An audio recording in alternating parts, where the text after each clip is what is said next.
नमस्कार। आप सभी विधि के छात्र जो कि अभी तक जुडिशियल सर्विसेज के लिए प्रिपरेशन कर रहे थे, उनके लिए एक खुशखबरी मैं लेकर के आया हूं, क्योंकि अभी सुप्रीम कोर्ट ने कि कॉन्स्टिट्यूशनल बेंच ने एक बहुत ही ऐसा डिसीजन दिया है जो रेवोल्यूशनरी है और बहुत ज़्यादा आपको असिस्ट करने वाला है।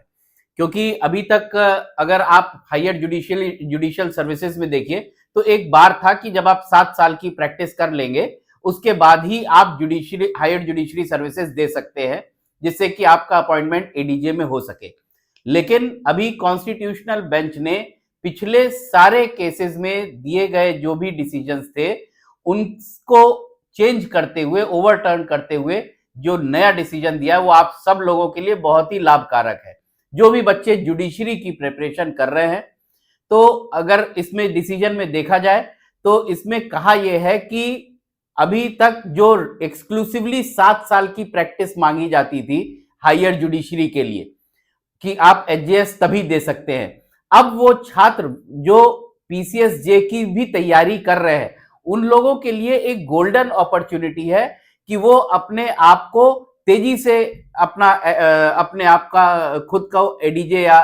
हायर जुडिशरी सर्विसेज में उस एग्जामिनेशन के थ्रू आगे बढ़ सकते हैं। क्योंकि इस जो डिसीजन हुआ है इसमें रजनीश केवी वर्सेस के कविता के केस का साइटेशन है और इसमें अगर आप देखिए कोर्ट ने साफ साफ कहा है कि 7 साल जिसने प्रैक्टिस कर ली है उसके बाद जो जुडिशियल मजिस्ट्रेट हुआ या सिविल जज हुआ है जो जुडिशियल सर्विस में है तो वो तो एलिजिबल था ही था पहले से ही। लेकिन वो लोग जो तीन वर्ष या मतलब 7 साल से कम वर्ष तक की जिन्होंने प्रैक्टिस की है, क्या वो एलिजिबल होंगे या नहीं। तो सुप्रीम कोर्ट ने ये कहा है कि अब टोटल कंबाइंड आपकी देखी जाएगी कि टोटल आपकी as an advocate as a जज अगर 7 साल आपके पूरे हो गए हैं आप एलिजिबल हो जाएंगे, क्योंकि आर्टिकल 233 इंडियन कॉन्स्टिट्यूशन में ऐसी कोई भी बाध्यता नहीं दी गई थी। उसी को परिभाषित करते हुए कॉन्स्टिट्यूशनल बेंच ने,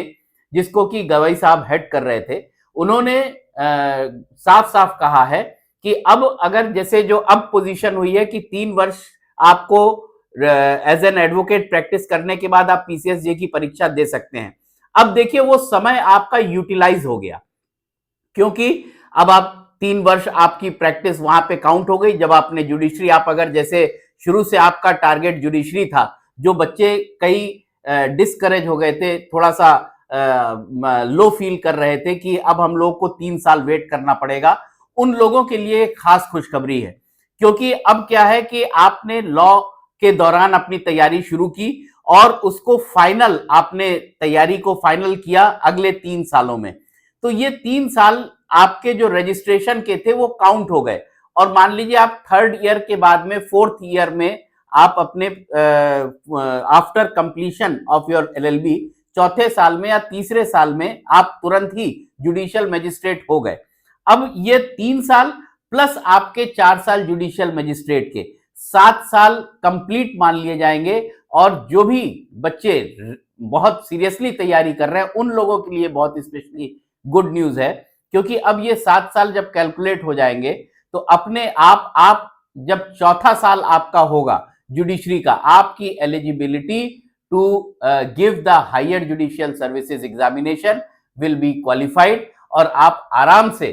चौथे साल में ही उस एग्जाम को क्वालिफाई करके आप अपना अपग्रेडेशन कर सकते हैं, वो प्रमोशन पा सकते हैं जो आप जुडिशियल मजिस्ट्रेट या सिविल जज से आप शुरू करते तो कई वर्ष लगते। तो ये एक तरीके से जो पहले एक बार सा लग रहा था 3 साल, अब वो सभी बच्चों के लिए जो पढ़ रहे हैं उनके लिए गोल्डन अपॉर्चुनिटी है। आपको इस डिस्क्रिप्शन में आपको इस केस का साइटेशन दे दिया जाएगा, आप पढ़ लीजिएगा। कोई भी आपको उसमें दिक्कत आती है तो आप मुझसे कांटेक्ट कर सकते हैं। धन्यवाद। लेकिन जो बच्चे पढ़ रहे थे वो पढ़ाई में अब जोश से जुट जाए, क्योंकि ये एक उनके लिए इतने तेजी से एडीजे बनने के लिए एक गोल्डन अपॉर्चुनिटी है जो कि अभी तक अवेलेबल नहीं थी। धन्यवाद। नमस्कार।